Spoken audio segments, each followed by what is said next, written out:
Hi, ich bin Kathi vom Green Office. Was das ist, dazu später mehr. Wir feiern heute den 4. Tag der Nachhaltigkeit der Uni Bonn und hier auf dem Campus Poppelsdorf gibt es heute mega viel zu lernen, zu entdecken und vor allem zu mitmachen.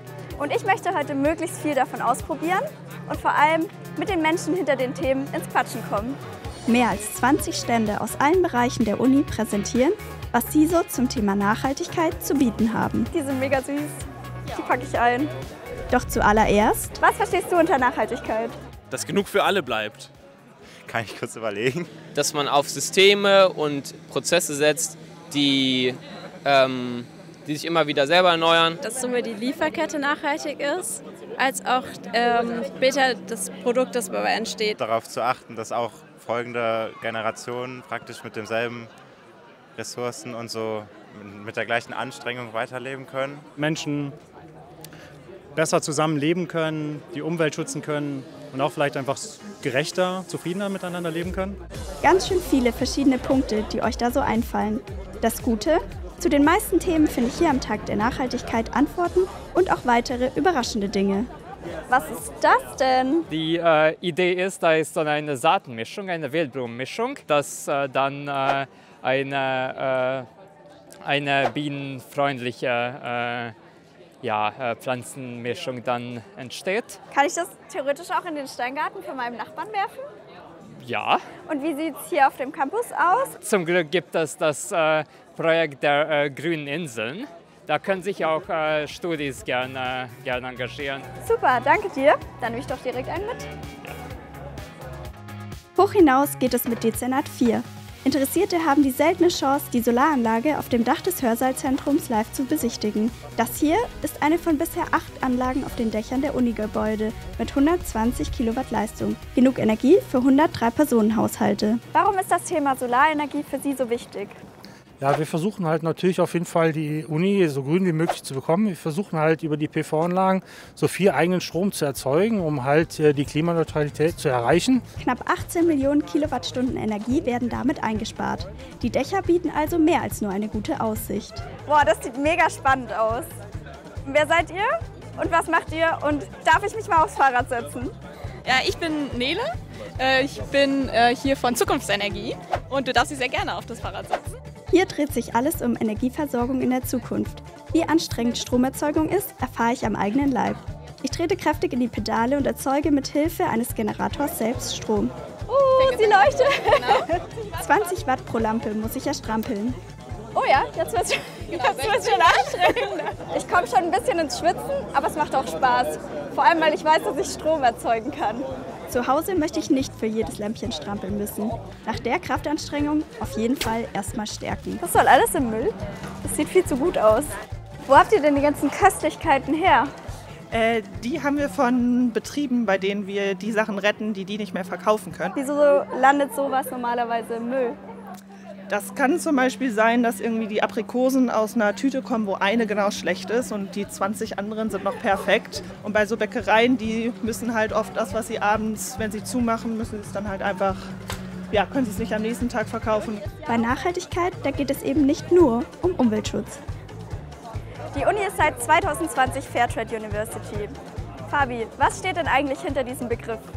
Ja, das bedeutet eigentlich im Endeffekt, dass die Universität Bonn Wert darauf legt, möglichst viele Produkte in den Mensen beispielsweise Fairtrade anzubieten. In der Uni Bonn ist es aktuell so, dass in den Mensen Bananen, Kaffee und Tee Fairtrade angeboten wird. Jetzt hat aber das Fairtrade-Zertifikat auch einige kritische Stimmen.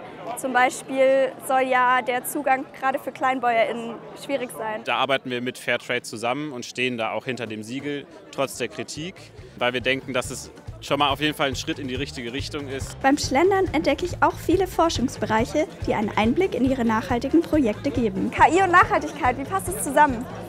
Das ist eine gute Frage, die wir genau bei unserem Sustainable AI Lab quasi untersuchen, weil oft wird halt nachgeschaut oder nachgeforscht, okay, wie kann man KI benutzen, um Nachhaltigkeitsziele zu erreichen, aber die Nachhaltigkeit von KI selber wird weniger beleuchtet und dafür ist halt unsere Forschung da. Wusstet ihr, dass das Training einer KI schnell mal so viel Energie verbraucht wie ein Amerikaner in seinem ganzen Leben?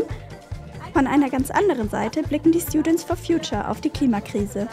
Was müsste die Uni Bonn tun, damit ihr als Gruppe sagt, uns braucht es nicht mehr? Also ich glaube, das werden wir nie sagen können, weil Menschen und Strukturen befinden sich immer im Wandel zwischen Nachhaltigkeit und wieder weg. Aber was wir uns auch sehr wünschen würden, den notwendigen Klimanotstand ausrufen. Also weil einfach die Klima- und Artenkrise wissenschaftlich belegt und immer akuter wird. Und das wäre schon ein ordentliches und wichtiges Zeichen. Was macht ihr an eurem Stand? Lustige Klimabildung mit zum Beispiel Konzernen und berühmten Menschen, die die Klimakrise besonders vorantreiben oder auch negieren. Da kann man zum Beispiel auch, wenn man hinterher ein bisschen Bock hat, Dosen werfen. Okay, das klingt nach Wut rauslassen. Das will ich jetzt auch noch ausprobieren. Versuch 1. Zufriedenstellend. Versuch 2. Da steht nur noch die Bild. Auf den Schock muss ich mich erstmal hinsetzen und darf meine kreativen Fähigkeiten unter Beweis stellen. Beim Upcyclen von Tetrapacks.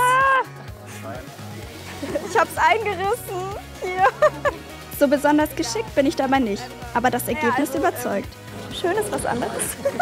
Was macht ihr am Pro-Dekanat für Nachhaltigkeit der Medizinischen Fakultät genau? Wir unterstützen eigentlich in allen Bereichen der Nachhaltigkeit.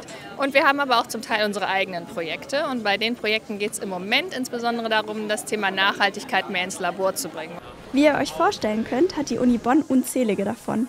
Ich vollende noch kurz mein Kunstwerk und schaue mir dann an, was der Hochschulsport so auf den Platz bringt. Herr Scheuch, was passiert hier gerade im Hintergrund? Ja, im Hintergrund findet ein Menschenkicker Human Table Soccer Spiel statt. Ich bin auch ganz begeistert davon und gucke immer noch gerade, dass mich der Ball nicht trifft. Aber es sieht nach viel Aktivität aus und hartem Kampf. Ich habe wenig Mitleid, aber es sieht aus, als ob die Spaß hätten. Und in den Pausen gibt es auch noch Interviews. Jetzt kommt der Ball nämlich gleich, nicht auf uns. Zum Glück. In den Pausen gibt es auch noch Interviews. Genau, Was passiert da? Wir führen gleich ein paar Expertinnen und Experteninterviews zum Thema Nachhaltigkeit im Sport, gucken uns an, wie die Bereiche zusammenpassen, die ja erstmal so ein bisschen unterschiedlich wirken. Unter anderem Frederik Becker, Nachhaltigkeitsmanager des 1. FC Köln, und Annika Perlebach vom Institut für Handels- und Wirtschaftsrecht der Uni Bonn erzählen, wie das Thema ihr Business gerade transformiert. Ich muss einmal aufs Gruppenfoto. Für Nachhaltigkeitstransformation an der Uni Bonn ist das Team N zuständig. Ratet mal, wofür das N steht. Prorektorin für Nachhaltigkeit, Professorin Annette Schersoy, setzt dabei auf Vielfalt. Wir möchten ja Nachhaltigkeit an der Uni insgesamt verankern, also in allen Bereichen, in Forschung, in Lehre und in Betrieb. Und insofern sind natürlich auch ganz viele Leute aus diesen unterschiedlichen Bereichen heute hier, die das gemeinsam sozusagen angehen. Heute stand ja auch das Mitmachen im Fokus. Wir versuchen so ein bisschen vom Mitmachen zum Wissen zu kommen, weil wir gemerkt haben, dass es andersrum nicht funktioniert. Insofern haben wir gesagt, dann lass uns doch direkt mit dem Handeln anfangen, mit dem Mitmachen, und das Wissen kommt dann sozusagen hinterher. Aber die Aktion, das Mitmachen ist bei uns ganz, ganz wichtig.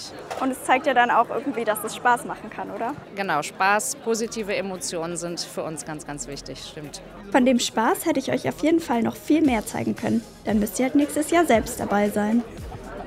Das war's mit dem Tag der Nachhaltigkeit. Ich habe heute super viel gelernt und vor allem fand ich es toll, mit so vielen von euch ins Gespräch zu kommen. Wenn ihr noch weitere Fragen habt, euch informieren oder engagieren wollt, dann meldet euch gerne bei uns beim Green Office.